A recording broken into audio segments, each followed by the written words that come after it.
Bagian 1. Asal-usul lotere. Sebenarnya permainan tebak angka ini sudah ada sejak ribuan tahun lalu. Konon asalnya dari zaman Kekaisaran Han di Tiongkok sekitar 205 sebelum Masehi. Pada waktu itu pemerintah mengadakan semacam undian berhadiah untuk mengumpulkan dana guna membangun tembok besar Cina. Permainan ini kemudian menyebar ke Eropa.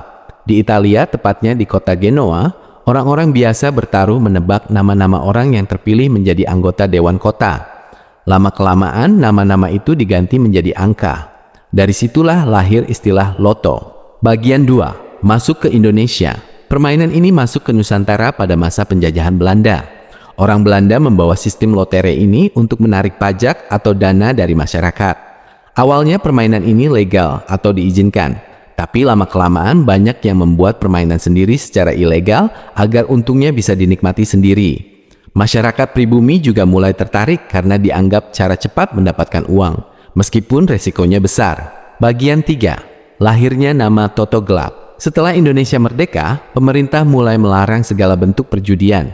Tapi permainan tebak angka ini tidak mati, justru bergerak secara sembunyi-sembunyi. Karena dilakukan secara sembunyi dan dilarang hukum, orang Indonesia kemudian menyebutnya Toto Gelap. Toto berasal dari kata totalisator atau sistem tebak angka.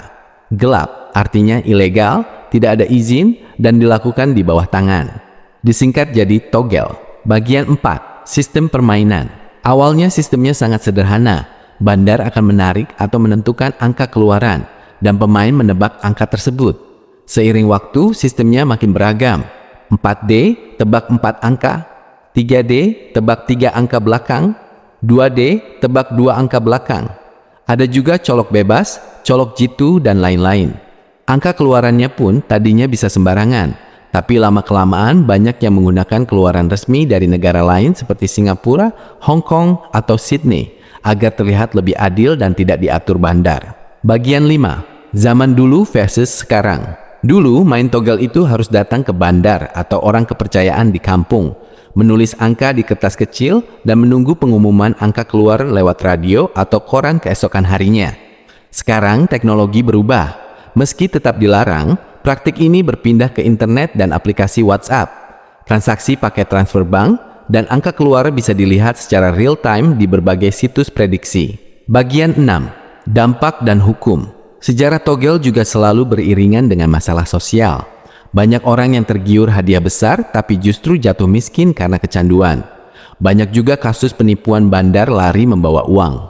Di Indonesia, berdasarkan Undang-Undang Nomor 7 Tahun 1974 tentang penertiban perjudian, segala bentuk praktik togel adalah ilegal dan bisa dipenjara maupun didenda besar. Bagian 7. Penutup. Jadi, togel itu sebenarnya adalah warisan permainan kuno yang berubah bentuk seiring waktu.